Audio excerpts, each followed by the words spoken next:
I told her the 3 predictions: the storm, the fall, and the pregnancy. The doctor's professional smile faded with each word. "Mr. Reyes," the doctor said, choosing her words carefully, "what you've described isn't consistent with a typical imaginary friend. Imaginary friends are creations of the child, extensions of their own psychology. They do not generate new information that the child could not know. The pregnancy thing worries me especially because there's no rational way a 4-year-old should have access to that information." When she interviewed Mateo, he described Mr. Gray as tall, faceless, and with a voice like the sound of your hand on a windowpane in winter. Cold but soft. He said Mr. Gray had been in the house long before we were, that the house was his, and that we lived there because he allowed it. We bought that house 6 years ago, before Mateo was born.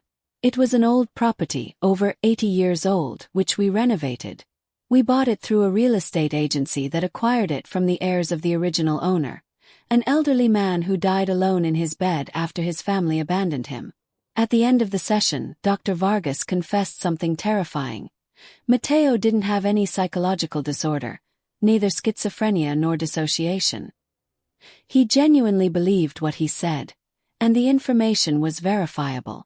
Her personal, not professional, advice was that we pay attention to what Mateo said.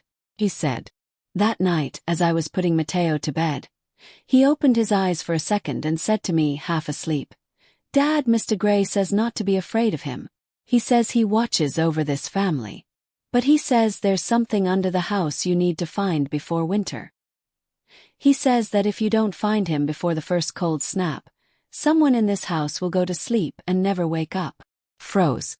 Our house has a sealed basement that we never go down to because the inspector said it was structurally unstable. The entrance is in the backyard, under a concrete slab we put down ourselves. Today is October 21st, and the first cold snap is due in 3 weeks according to the forecast. First thing tomorrow morning I'm going to break through that concrete. I don't know what I'll find down there, but after everything that's happened, I don't dare ignore Mr. Gray. My son is watching me from the window as I hold the shovel, and for a moment, I thought I saw a tall, gray shadow standing right behind him, its transparent hand resting on Mateo's shoulder. Tomorrow I'll go down to the basement. Winter is just around the corner.